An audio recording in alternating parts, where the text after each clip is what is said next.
मैं फिर से जन्म ले चुका हूं। उस दिन पर वापस जब सू किंग के बाप ने मेरे मुंह पर 10 मिलियन युआन का चेक पटका था।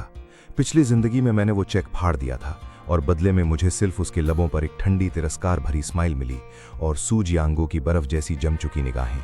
उसके बाद के 10 साल मैं धूल की तरह जीता रहा, उसकी परछाई के पीछे भागता रहा और आखिर एक बिजनेस बैंक्वेट में उसे बचाने के लिए मैं एक अंधेरी गली में दुश्मन द्वारा चाकू मारकर मारा गया। मरते वक्त भी आखिरी चीज जो मैंने देखी वो उसका वही इमोशनलेस चेहरा था, जैसे मैं कोई अनजान बेमतलब इंसान हूं। लेकिन इस बार मैं अपनी पूरी सेल्फ रिस्पेक्ट बेचकर किसी का लिकिंग डॉग नहीं बनने वाला। इसलिए मैंने शांत चेहरे से हाथ बढ़ाया और वो चेक उठा लिया। मैंने ऊपर देखा, सू जियांगो की तरफ। मेरे चेहरे पर एक ब्राइट, ऑलमोस्ट ग्रेटफुल मुस्कान उभरी। Thank you uncle. आवाज तेज नहीं थी, लेकिन उस लग्जरियस वीआईपी रूम में ऐसे गूंजी जैसे किसी ने आसमान फाड़ दिया हो।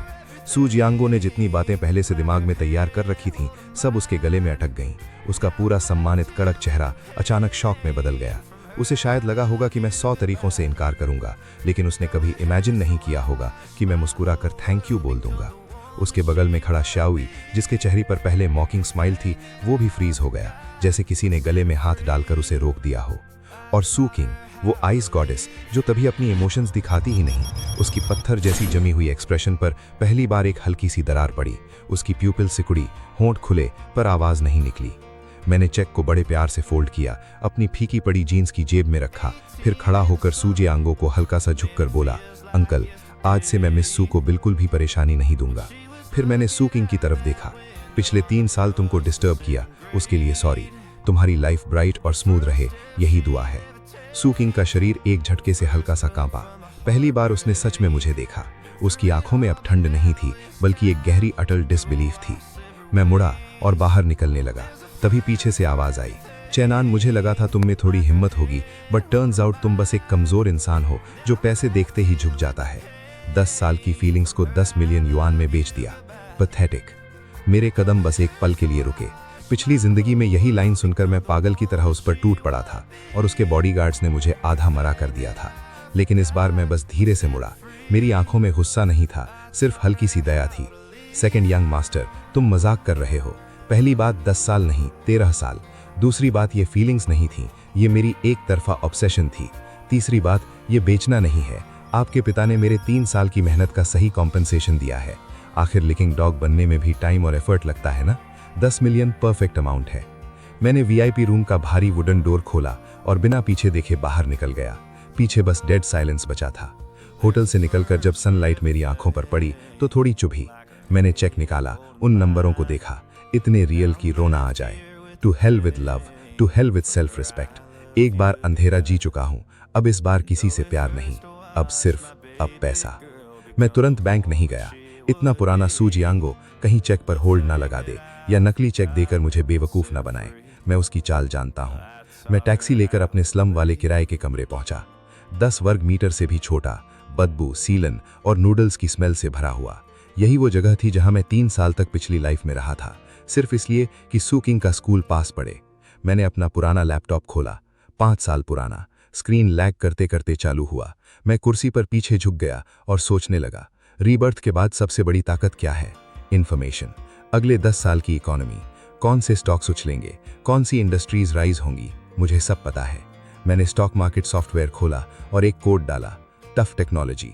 मुझे बिल्कुल याद है, कल ये छोटी मामूली कंपनी एक चिप पेटेंट अनाउंस करेगी और इसका स्टॉक 5 युआन से उड़कर 200 युआन तक जाएगा। मैंने फोन उठाया और सू किंग को कॉल किया। तुम्हारा सामान मेरे कमरे में था, सब पैक करके दरवाजे पर रख दिया है, कोई भी भेज कर ले जाना। और मैं अपना नंबर बदल रहा हूं, अब कांटेक्ट करने की जरूरत नहीं। मैंने कॉल काटा, सिम कार्ड तोड़ा और कूड़े में फेंक दिया। दुनिया पहली बार शांत हो गई थी। अगली सुबह मैं बैंक गया और सरप्राइजिंगली चेक आसानी से कैश हो गया। अकाउंट में नए नंबरों की लंबी लाइन दिखी। तभी मुझे सच में एहसास हुआ, मेरी नई लाइफ अब शुरू हो चुकी है। बिना 1 सेकंड की झिझक के मैंने पूरे 9.9 मिलियन युआन अपने स्टॉक अकाउंट में ट्रांसफर किए और टैनफी टेक्नोलॉजी पर पूरा ओनालिन चला गया। स्टॉक एक्सचेंज से बाहर निकलते ही सीने से कोई बोझ उतर गया। अब बस इंतजार करना था। मैं उस गंदे सीलन भरे किराए के कमरे में नहीं लौटा, सीधे शहर के सबसे महंगे होटल पहुंचा। एक हाई एंड स्वीट लिया, बाथटब में लेटा, ठंडी शैंपेन पी और बड़ी खिड़की से शहर की चमकती रात को देखता रहा।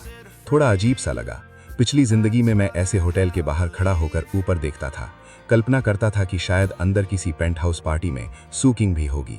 उसी सोच में डूबा था कि डिंग, फोन वाइब्रेट हुआ। अननोन नंबर से मैसेज, हम सूकिंग। देखिए तुम कहाँ हो? जो चीजें मैंने दी थीं, क्या तुमने सब फेंक दी? लगता है उसने मेरा नया नंबर ढूंढने की मेहनत की। उसके दिए हुए सामान, एक पेन, एक नोटबुक, ऐसी चीजें जिन्हें वो खुद भी इस्तेमाल नहीं करती थी, जैसे भीख में दे रही हूँ, और मैं बेवकूफ उन्हें खजाना समझकर संभालता था। मैंने रिप्लाई नहीं किया, सीधा ब्लॉक कर दिया। फिर मैंने होटल रूम सर्विस को कॉल किया। Hello, arrange 2 professional masseuses. इस लाइफ में मैं खुद को अच्छे से ट्रीट करूंगा। अगले हफ्ते मैंने वही जिंदगी जी जिसका मैंने कभी सपनों में भी नहीं सोचा था। सुबह नींद खुद खुले तब उठता, होटल की रूफटॉप रेस्टोरेंट में प्रीमियम ब्रेकफास्ट, दोपहर में जिम या पूल, रात को यांगटन की हाई एंड नाइट लाइफ। मैंने अपने सस्ते कपड़े चप्पल फेंक दिए, एकदम परफेक्ट फिटिंग वाला सूट खरीदा। सच कहा है, क्लोथ्स मेक द मैन। जब वो टेलर्ड सूट पहनकर और रिस्ट कर पटक फिलिप लगाकर मैं किसी भी हाई एंड जगह में प्रवेश करता, लोग सिर्फ मुस्कुराकर झुकते थे, न घूरना न तिरस्कार। पैसा सच में एक आदमी की सबसे मजबूत ढाल है। 10 फी टेक्नोलॉजी के स्टॉक की तरफ झांकने तक की फुर्सत नहीं थी। उस रात मैंने 2 हॉट मॉडल्स को इनवाइट किया। यांगटिंग तियांगोंग यानी यांगटन का टॉप प्राइवेट क्लब। म्यूजिक इतना तेज था कि सांस तक नहीं सुनाई देती थी। लाइट्स, भीड़, महंगे परफ्यूम और पैसे की गंध हवा में तैर रही थी। पिछली जिंदगी में तो मैं यहाँ अंदर कदम रखने लायक भी नहीं था। अब मैं वीआईपी टेबल पर बैठा था, जहाँ हर नजर मेरी तरफ मुड़ रही थी। Young master chin, have another drink. Model मेरे पास सट कर बोली। मैं हल्की सी स्माइल करके उसकी गाल पकड़ने ही वाला था कि मेरी निगाह कॉर्नर में अटक गई। सूकिंग, ये यहाँ क्या कर रही है? उसके साथ श्याओवी और कुछ रिच सेकंड जनरेशन लड़के थे।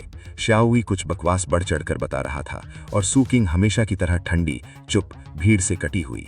उसने भी मुझे देखा, आंखों में एक तेज शौक, डाउट और फिर डिस्गस्ट, हाँ घृणा। उसकी नज़र में मैं वही इंसान था जिसने उसके बाप के पैसे लेकर ऐश शुरू कर दी। उसकी नज़र में मैं कचरा था। श्याओवी ने भी उसकी नज़र फॉलो की और उसके चेहरे पर एक भद्दी हंसी फैल गई। वो भीड़ चीरते हुए मेरी टेबल पर आ गया। अरे ये तो चैनान नहीं है, फेमस ग्रेट रोमांटिक। उसकी आवाज़ इतनी तेज कि पूरा क्लब सुन ले। क्या बात है, अंकल सू के 10 मिलियन यहीं उड़ाने आए हो? लाइफ पीक पर महसूस हो रहा है। उसके पीछे के लड़के जोर जोर से हंसने लगे। मुझे लिकिंग डॉग बेचने वाला, पता नहीं क्या क्या कहने लगे। दोनों मॉडल्स असहज होकर उठने लगी, लेकिन मैंने उन्हें एक हल्का इशारा किया, बैठे रहो। मैंने विस्की का ग्लास उठाया, धीरे धीरे स्वेल किया। उन्हें देखने की भी जरूरत नहीं समझी। शाओवी, यंग मास्टर शाओ, लंबे समय बाद घर का बिजनेस ठीक चल रहा है। सुना है शाओ ग्रुप के ओवरसीज प्रोजेक्ट्स में कुछ दिक्कतें आ रही हैं। वो तिलमिला गया। क्या बकवास कर रहे हो? मैंने एक हल्का सिप लिया। साउथ ईस्ट एशिया का सी पोर्ट प्रोजेक्ट पॉलिसी चेंज की वजह से स्क्रैप्ड और यूरोपियन चिप एजेंसी शैंगी कैपिटल ने छीन ली। कम से कम 500 मिलियन का नुकसान, है ना? ये सब वो फ्यूचर न्यूज़ थी जो मैंने पिछली लाइफ में पढ़ी थी, और उसे सुनकर श्याओवी का चेहरा एकदम सफ़ेद हो गया। ये सारी इन्फो टॉप सीक्रेट थी। बोर्ड ऑफ डायरेक्टर्स के अलावा किसी को पता नहीं था। तुमने मेरी जांच कराई है। मैंने ग्लास टेबल पर रखा और उसकी आंखों में देखा। यंग मास्टर श्याओ, तुम खुद को बहुत ज्यादा समझने लगे हो। तुम उसके लायक भी नहीं। मैं खड़ा हुआ। वो आधा सिर छोटा लगता था। मैंने ऊपर से उसे देखा। पहले अपनी कंपनी के लॉसेस संभालो, हर किसी को काटने के लिए भौंकते मत फिरो। पूरे क्लब की हंसी धीरे धीरे गायब हो गई। एम्बियंस बदल चुका था।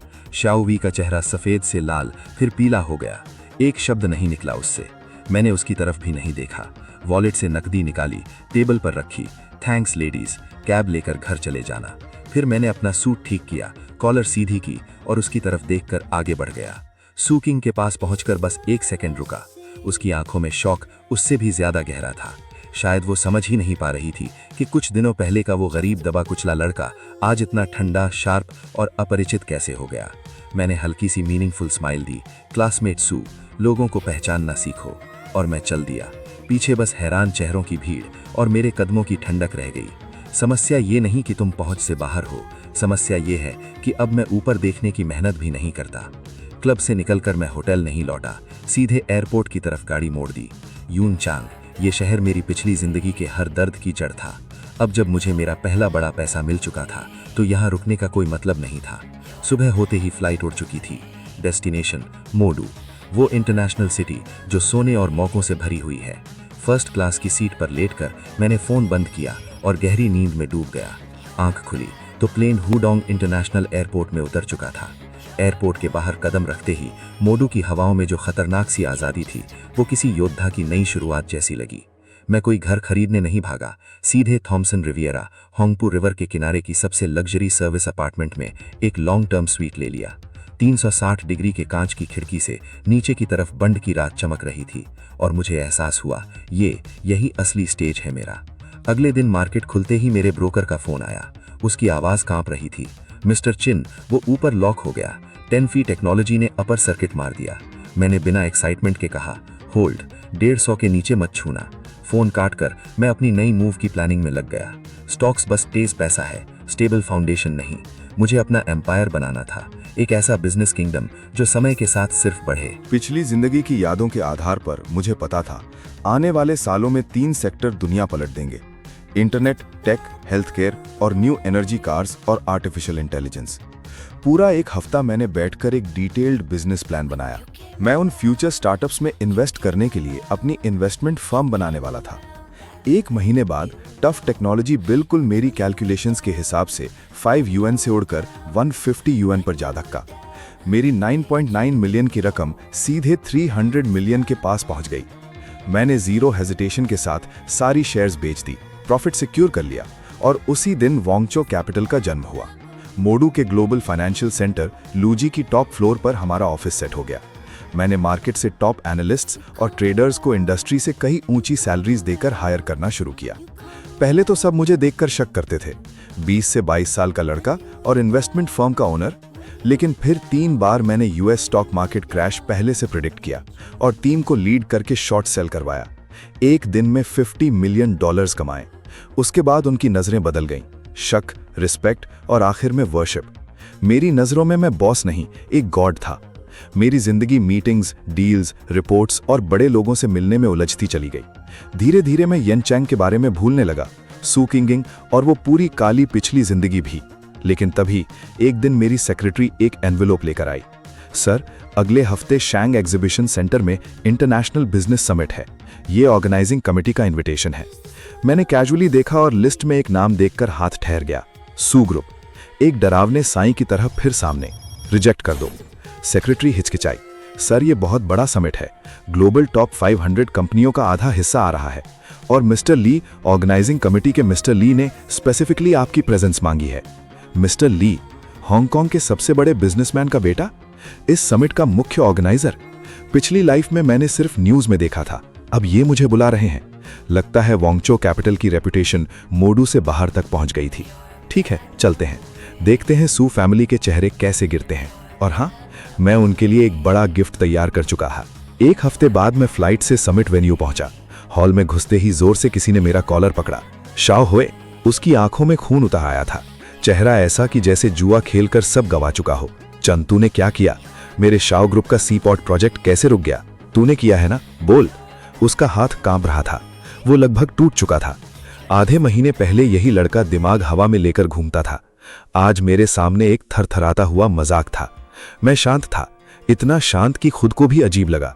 यंग मास्टर शो, ये सूट बहुत महंगा है, अब शायद तुम इसे रिप्लेस भी ना कर पाओ। मैंने उसका हाथ पकड़ा और हल्का ट्विस्ट दिया। वो दर्द से चीखा और मेरा कॉलर छोड़कर पीछे गिर पड़ा। मैंने अपना सूट स्ट्रेट किया। ये एहसास कंट्रोल का मेरी पिछली जिंदगी की भीख मांगती शर्म से 100 गुना बेहतर था। वो हांफते हुए बोला, वोंगचो कैपिटल, ये कैपिटल आया कहां से? तुम्हें मेरे परिवार के सीक्रेट्स कैसे पता चले? मैं हल्के से मुस्कुराया। उस 10 मिलियन के लिए अंकल सू का शुक्रिया करो। उसी ने मुझे 10 फेड टेक्नोलॉजी खरीदने लायक बनाया। उसी ने तुम्हारे शाओ फैमिली की कब्र की पहली मिट्टी खोद डाली। शाओ हुई का चेहरा सफेद पड़ गया। जिस ह्यूमिलिएशन से उसके बाप ने मुझे कुचला था, वही ह्यूमिलिएशन आज उनकी तबाही की वजह बन गई थी। उसी समय भीड़ से एक लड़की बाहर आई, सफेद ड्रेस, ठंडी आंखें और हैरानी से भरी निगाहें। सू किंगिंग। उसकी आंखों में शोक था। चन, क्या तुम्हें इतना रूथलेस होना जरूरी है? मैंने उसकी तरफ देखा, उस चेहरे की तरफ जिसे मैं 10 साल तक भगवान की तरह पूजा करता रहा था, लेकिन अब दिल में एक कण भर भी हलचल नहीं थी। Miss Su, business is war. जब शाओ हुई मुझे दबा रहा था, तब तुम्हें रूथलेस नहीं लगा था? सू किंगिंग के होंठ हल्के से हिले, पर उसके मुंह से एक भी वर्ड नहीं निकला। मैं उसकी तरफ देखा भी नहीं और सबकी निगाहों के बीच सीधे बैंक्वेट हॉल में अंदर वीआईपी एरिया की तरफ बढ़ गया। Stop barking like a mad dog. अब तुम मेरे लेवल की ओपोनेंट भी नहीं रही। मैं मिस्टर ली की तरफ बढ़ा, हांगकांग के रिचेस्ट मैन का बेटा। हमने धीरे से ग्लासेस क्लिंक किए। दूसरी तरफ शाओ हुई जमीन पर गिर पड़ा था और उसके चारों ओर की फुसफुसाहटें उसे समुद्र की लहरों की तरह निगल रही थीं। लाउंज में सिर्फ ग्लास में टकराती आइस क्यूब्स की आवाज थी। मिस्टर ली मेरे सामने बैठे थे। उनकी आंखों में साफ एडमिरेशन झलक रही थी। बातचीत बहुत स्मूथ चली। वोंगचो कैपिटल और ली ग्रुप एक साथ मिलकर नई एनर्जी प्रोजेक्ट डेवलप करेंगे। मुझे पता था ये स्टेप लेते ही मेरी नींव पत्थर की तरह मजबूत हो जाएगी। मिस्टर चेन, नई जनरेशन वाकई कमाल है। शाओ फैमिली का हिस्सा तुमने परफेक्ट तरीके से निगल लिया। मैंने काम एक्सप्रेशन रखते हुए कहा। बस फ्लो के साथ चला। मिस्टर ली अब ज्यादा तारीफ कर रहे हैं। मिस्टर ली को विदा करने के बाद जैसे ही मैं लाउंज से निकलने वाला था, तभी दरवाजा फिर खुला। सू किंगिंग अंदर खड़ी थी। इस बार ना उसके चेहरे पर कोल्डनेस थी, ना एटीट्यूड। उसकी आंखों में एक ऐसी थकान और रिग्रेट था जो मैंने कभी नहीं देखा था। चन, क्या तुम हमसे बात कर सकते हो? बिजनेस की नहीं, बस बात। मैं वापस सोफे पर बैठ गया और अपने लिए पानी डाला।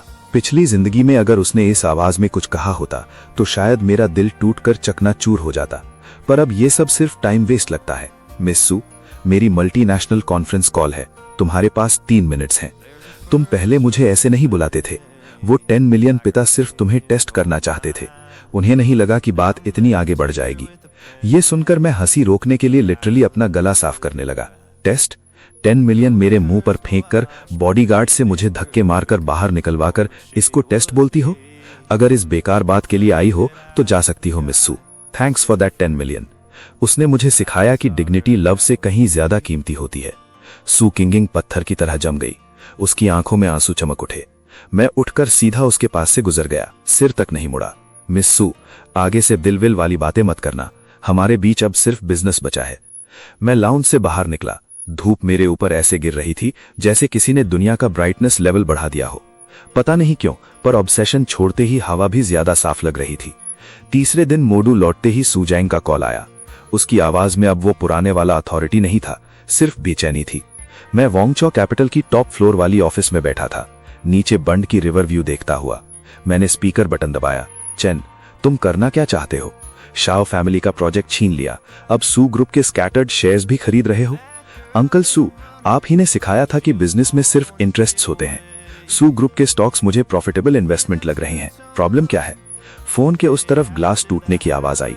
साफ था, चेयरमैन सू सिर्फ गुस्से में नहीं, बुरी तरह से हिल चुका था। पिछली जिंदगी में उसने मुझे कीड़े से भी कम समझा था। सोचता था मैं कभी सिर उठाकर नहीं चल पाऊंगा, और आज उसकी सांसें भी मेरे फैसलों पर टिकी हैं। तुम बदला ले रहे हो, किंगिंग की वजह से सू फैमिली को बर्बाद कर रहे हो। आप मिस सू को ओवर एस्टिमेट कर रहे हैं। रिवेंज? नो, ये बस एक प्रॉफिटेबल डील है। मैंने कॉल काटा और उसका नंबर ब्लैकलिस्ट में डाल दिया। स्क्रीन पर सू ग्रुप का शेयर ग्राफ ऊपर नीचे हो रहा था। अंदर से अजीब सी शांति महसूस हो रही थी। ये कंपनी बाहर से चमकदार लगती थी, पर अंदर से सड़ चुकी थी। बस एक हल्का सा धक्का चाहिए था और पूरा एम्पायर रेत की दीवार की तरह ढह जाना था। प्रेसिडेंट चेन, मिस सू किंगिंग नीचे खड़ी हैं, कह रही हैं कि आपसे मिलना जरूरी है। मैंने अपनी घड़ी को छुआ। लिप्स पर हल्की सी कोल्ड मुस्कान आई। आधे महीने पहले मैं सू फैमिली के मेन गेट के अंदर जाने के लायक भी नहीं था, और आज वही ग्रेट मिस सू नीचे खड़ी इंतजार कर रही है। लेट हर वेट, रिपोर्ट खत्म होने दो। मैंने कॉफी उठाई। उसकी कड़वाहट जुबान पर फैल गई और किसी वजह से बहुत सेटिस्फाइंग लगी। मैं चाहता हूं सूजैंग वो समझे कि उस दिन फेंके गए 10 मिलियन ने उसे आखिर क्या कीमत चुकवाई है। 2 घंटे बाद सू किंगिंग फाइनली ऑफिस में दाखिल हुई। वो थकी हुई, हताश और कमजोर लग रही थी। मेकअप भी उसके डार्क सर्कल्स नहीं छुपा रहा था। उसने एक फोल्डर कसकर पकड़ा हुआ था। सू ग्रुप का आखिरी SOS। चेन, प्लीज रुक जाओ। समझो कि मैं तुम्हें प्रैक्टिकली बेग कर रही हूँ। मेरे पिता की तबीयत ठीक नहीं है। सू ग्रुप गिर गया तो वो बर्दाश्त नहीं कर पाएंगे। मैंने अपनी चेयर घुमाई और उसे देखा, जो कभी मेरी पूरी दुनिया थी। पिछली जिंदगी में उसे बचाने की कोशिश में मैं एक अंधेरी गली में मर गया था, और वो मेरे फ्यूनरल में तक नहीं आई। अब ये सब बस टाइम वेस्ट लगता है। मिस सू, मेरी मल्टीनेशनल कॉन्फ्रेंस कॉल है। तुम्हारे पास 3 मिनट्स हैं। तुम पहले मुझे ऐसे नहीं बुलाते थे। वो 10 मिलियन पिता सिर्फ तुम्हें टेस्ट करना चाहते थे। उन्हें नहीं लगा कि बात इतनी आगे बढ़ जाएगी। ये सुनकर मैं हंसी रोकने के लिए लिटरली अपना गला साफ करने लगा। टेस्ट? 10 मिलियन मेरे मुंह पर फेंककर, बॉडीगार्ड से मुझे धक्के मारकर बाहर निकलवाकर इसको टेस्ट बोलती हो? अगर इस बेकार बात के लिए आई हो तो जा सकती हो miss Su. Thanks for that 10 million. उसने मुझे सिखाया कि डिग्निटी लव से कहीं ज्यादा कीमती होती है। सू किंगिंग पत्थर की तरह जम गई। उसकी आंखों में आंसू चमक उठे। मैं उठकर सीधा उसके पास से गुजर गया, सिर तक नहीं मुड़ा। मिस सू, आगे से दिलविल वाली बातें मत करना। हमारे बीच अब सिर्फ बिजनेस बचा है। मैं लाउंज से बाहर निकला। धूप मेरे ऊपर ऐसे गिर रही थी जैसे किसी ने दुनिया का ब्राइटनेस लेवल बढ़ा दिया हो। पता नहीं क्यों, पर ऑब्सेशन छोड़ते ही हवा भी ज्यादा साफ लग रही थी। तीसरे दिन मोडू लौटते ही सूजैंग का कॉल आया। उसकी आवाज में अब वो पुराने वाला अथॉरिटी नहीं था, सिर्फ बेचैनी थी। मैं वोंगचो कैपिटल की टॉप फ्लोर वाली ऑफिस में बैठा था, नीचे बंड की रिवर व्यू देखता हुआ। मैंने स्पीकर बटन दबाया। चेन, तुम करना क्या चाहते हो? शाओ फैमिली का प्रोजेक्ट छीन लिया, अब सू ग्रुप के स्कैटर्ड शेयर्स भी खरीद रहे हो? अंकल सू, आप ही ने सिखाया था कि बिजनेस में सिर्फ इंटरेस्ट्स होते हैं। सू ग्रुप के स्टॉक्स मुझे प्रॉफिटेबल इन्वेस्टमेंट लग रहे हैं। प्रॉब्लम क्या है? फोन के उस तरफ ग्लास टूटने की आवाज आई। साफ था, चेयरमैन सू सिर्फ गुस्से में नहीं, बुरी तरह से हिल चुका था। पिछली जिंदगी में उसने मुझे कीड़े से भी कम समझा था। सोचता था मैं कभी सिर उठाकर नहीं चल पाऊंगा, और आज उसकी सांसें भी मेरे फैसलों पर टिकी हैं। तुम बदला ले रहे हो, किंगिंग की वजह से सू फैमिली को बर्बाद कर रहे हो। आप मिस सू को ओवर एस्टिमेट कर रहे हैं। रिवेंज? नो, ये बस एक प्रॉफिटेबल डील है। मैंने कॉल काटा और उसका नंबर ब्लैकलिस्ट में डाल दिया। स्क्रीन पर सू ग्रुप का शेयर ग्राफ ऊपर नीचे हो रहा था। अंदर से अजीब सी शांति महसूस हो रही थी। ये कंपनी बाहर से चमकदार लगती थी, पर अंदर से सड़ चुकी। पिछली जिंदगी में उसके लूप होल्स छिपाने के लिए मैं रातों को जाग जाग कर जान लगा देता था, और आज वही डेटा उसकी नर्क की टिकट है। अंकल सू, ये तो बस शुरुआत है। शेयर तुरंत लिमिट डाउन पर पहुंच गया। 1 घंटे में सू ग्रुप का मार्केट वैल्यू अरबों में गायब हो गया। मुझे पता था उसकी आखिरी मानसिक दीवार भी टूट चुकी है। इस डॉग ईट डॉग दुनिया में अब उसके पास बार्गेनिंग की कोई जगह नहीं बची। शाम तक मोडू में भारी बारिश शुरू हो चुकी थी। मैं अम्ब्रेला लेकर बाहर निकला और उसे देखा। सू किंग बारिश में खड़ी थी, छतरी नहीं थी, पूरी तरह भीगी हुई। उसकी कभी गर्व से सीधी रहने वाली कमर अब झुकी हुई लग रही थी। मुझे देखते ही वो दौड़ कर आई, लेकिन बॉडीगार्ड्स ने उसे दूर रोक लिया। चैन, प्लीज मेरे पापा से मिल लो, उन्हें हार्ट अटैक आया है, वो खुद तुमसे माफी मांगना चाहते हैं। मैं ठहरा। बारिश में उसके गालों पर बहती बूंदें, पता नहीं आंसू थे या बारिश। पिछली जिंदगी की एक रात याद आई। ठीक ऐसी ही बारिश में मैं आधा शहर दौड़कर उसके लिए केक लाया था, जस्ट बिकॉज उसने कैजुअली मेंशन कर दिया था, और जब दिया तो उसने कहा था, टू स्वीट, फेंक दो इसे। अब माफी। अगर माफी से सब ठीक होता तो पुलिस का क्या काम था? मिस सू, घर जाओ। ये दुखियारी एक्ट किसी और के सामने करना। पहले तुम ऐसे नहीं थे। पहले तुम मेरा खोड़ा सा सिर दर्द भी देख लेते तो रात भर बेचैन रहते। अब इतने कोल्ड कैसे हो गए? क्योंकि वो चैन जो तुम्हारे लिए टूट जाता था, वो उस डार्क एली में एक बार मर चुका है। अब मेरी आंखों में सिर्फ प्रॉफिट और लॉस बचा है। मैं उसके पास से गुजर गया और रोल्स रॉयस की तरफ बढ़ा। वो पीछे से रो रो कर आवाजें लगा रही थी, पर मेरा दिल 1 इंच भी नहीं हिला। मेरी नज़र में उसकी ये लेट आई हुई मोहब्बत 10 रुपए की भी नहीं। अगर तुम सू फैमिली को छोड़ दो तो हम कोई भी शर्त मान लेंगे, शादी भी। मैं बिना मुड़े बोला। मिस सू, तुम्हारी करंट वैल्यू तो मेरी वोंगचा कैपिटल में रिसेप्शनिस्ट बनने लायक भी नहीं है। कार डोर बंद हुआ और बाहर की बारिश, हवा और रोने की आवाजें कट गईं। रियर व्यू मिरर में उसकी सफ़ेद भीगी हुई परछाई छोटी और छोटी होती गई। मैंने अपने लिए रेड वाइन डाली। इस राउंड में मैं पूरी तरह जीत चुका था। अगले दिन सू ग्रुप की शेयर होल्डर मीटिंग वक्त पर शुरू हुई। मैंने भारी लकड़ी का दरवाज़ा खोला और पूरा हॉल एकदम खामोश हो गया। मैं सीधे उस चेयर की तरफ बढ़ा जो पहले सू जैंग वो का सिंबल ओम ऑफ पावर थी। अब वो मेरी सीट थी। प्रेसिडेंट चेन, देखिए, हमने अपने सारे शेयर्स ट्रांसफर कर दिए हैं। आगे हम आप पर निर्भर हैं कि आप सू ग्रुप को आगे ले जाएंगे। ये पुराने लोमड़ी कल तक सू जैंग वो के लिए लड़ रहे थे और आज नए मालिक के आगे झुकने में एक पल नहीं लगाया। मैंने दस्तावेज खोला और पूरे हॉल पर नजर डाली। आज से इस कंपनी का नाम सू ग्रुप नहीं रहेगा। इसका नाम होगा वोंगचाओ टेक्नोलॉजी, और सू फैमिली का कोई भी डायरेक्ट रिश्तेदार 1 घंटे में कंपनी खाली कर देगा। इतना कहते ही एक कोने से हंगामा फूट पड़ा। सू ये गुस्से में लाल होकर अंदर घुसा। चैन, किस हक से निकाल रहे हो हमें? ये कंपनी मेरी फैमिली की है, तुम तो बस एक किस्मत का मारा आवारा हो। मैंने सिर उठाए बिना कहा, did you hear me? Bodyguards तुरंत आगे आए और उसे कुत्ते के पिल्ले की तरह उठा ले रहे। उसकी गालियां हॉलवे में गूंजती रहीं, पर एक भी शेयर होल्डर उसकी तरफ नहीं देख रहा था। मैंने बगल में देखा, सू किंग सबसे पीछे बैठी थी, उसका सिर झुका हुआ, उसके हाथ कसकर एक दूसरे में फंसे हुए थे। मिस सू, पुराने वक्त की इज्जत में मैं तुम्हें एक घर छोड़ रहा हूं, अपने पिता को वहां ले जाओ, कम से कम सड़क पर तो नहीं रहना पड़ेगा। सू किंग ने धीरे धीरे सिर उठाया, उसकी आंखें बिल्कुल खाली, एक पपेट जैसी। वो बिना कुछ बोले उठी और मीटिंग रूम से बाहर चली गई। मैं समझ गया, आज मैंने उसकी आखिरी बची हुई इज्जत भी पूरी तरह कुचल दी है। रूफटॉप पर खड़ा मैं हैंगपू रिवर की चमकती रात को देख रहा था, लेकिन ये तो बस मेरी आने वाली बिजनेस एम्पायर की बुनियाद थी। रियल चैलेंज अब शुरू होगा। ब्रदर चैन, सू फैमिली वाला मामला तुमने बहुत साफ सुथरे तरीके से निपटा दिया, लेकिन जिस चिप प्रोजेक्ट पर तुम्हारी नजर है उसे लेना आसान नहीं होगा। मिस्टर ली, कुछ सुना है क्या? मिस्टर ली ने दूर एक टेबल की तरफ इशारा किया।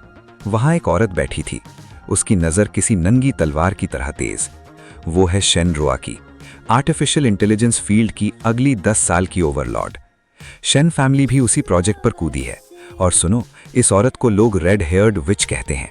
इसके तरीके तुम्हारी सोच से भी ज्यादा बेरहम है। अच्छा है, कमजोर ओपोनेंट्स में मजा नहीं आता। जैसे मेरी नजर की गर्मी उसने महसूस कर ली हो। शेन रुआकी ने मेरी तरफ देखा और अपना ग्लास हल्का सा उठाया। उसकी मुस्कान में एक तरह की स्क्रूटनी और साफ प्रोवोकेशन थी।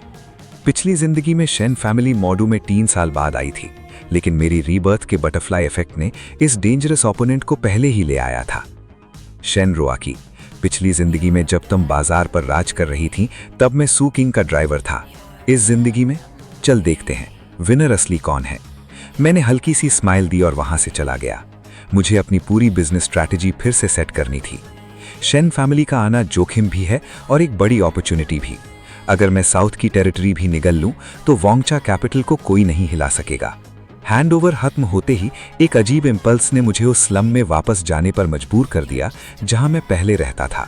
वही का वही अंधेरा, वही डैम्प स्मेल, वही चीप सिगरेट्स और सड़ा हुआ कचरा।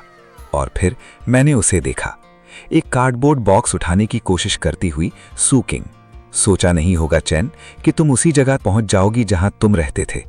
क्या यही तुम्हारी बदला लेने की तरीका था? वो टूटी हुई दीवार से टिक कर खड़ी थी, हाथ में सस्ते नूडल्स का बॉक्स।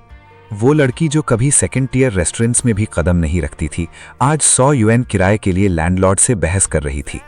मैंने तुमसे बदला लेने के बारे में कभी नहीं सोचा है। मैंने तो बस अपना हक वापस लिया है, और तुम कैसे जीती हो इससे मेरा कोई लेना देना नहीं।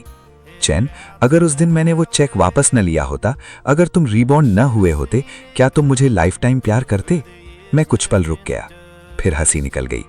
ये सवाल पिछली जिंदगी में मुझे खाता रहा, पर आज ये सवाल बस फीका सा मीनिंगलेस लगा। अगर वाले सवालों से जिंदगी नहीं चलती। मिस सू, पास्ट में जीते रहने से कुछ नहीं होता। मैंने जेब से कैश का एक वॉर्ड्स निकाला और उसके बॉक्स पर रख दिया। ये तरस नहीं है, ये एब्सोल्यूट क्लोजर है, ये आखिरी मदद है। फिर कभी मुझे दिखना मत। मैं मुड़ा और एले के कोने पर खड़ी लग्जरी कार की ओर तेज कदमों से चला गया। पीछे से उसकी रोने की आवाजें तंग गली में गूंज रही थीं, पर मैंने एक बार भी मुड़कर नहीं देखा। मैं कार स्टार्ट करके शहर की चमकदार रोशनी की तरफ चला गया।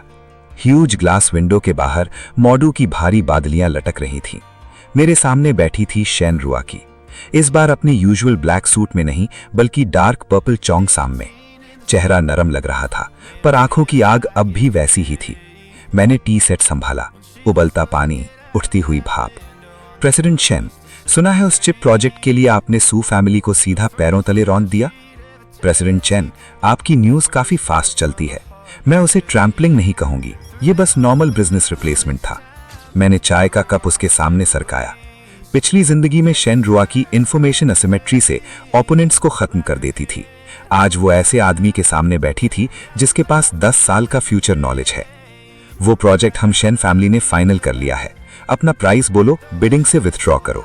प्रेसिडेंट शेन, क्या मैं तुम्हें पैसों की कमी वाला आदमी दिख रहा हूं? वो एक पल के लिए रुक गई। शायद उम्मीद नहीं थी कि मैं ऐसे मना कर दूंगा। उसकी फाइल में तो मैं अभी भी वही गरीब लड़का था जो डिग्निटी बेचकर 10 मिलियन यूएन का चेक ले ले। लेकिन अब मेरी भूख उससे कहीं ज्यादा बड़ी थी। चेन, बिजनेस लॉन्ग गेम है। शेन फैमिली को दुश्मन बनाना वोंगचा कैपिटल को महंगा पड़ेगा। प्रेसिडेंट शेन, मेरी एक बुरी आदत है, जितनी मनाही हो उतनी ही चीज करने का मन करता है। वातावरण एकदम जम गया। शेन रुआकी ने चाय को छुआ भी नहीं। वो उठी, उसकी हाई हील्स की टकटक कमरे में गूंज रही थी। दरवाजे तक पहुंचकर वो मुड़ी। आई होप आपका ये रवैया अगले हफ्ते की ऑक्शन तक जिंदा रहे। वो चली गईं।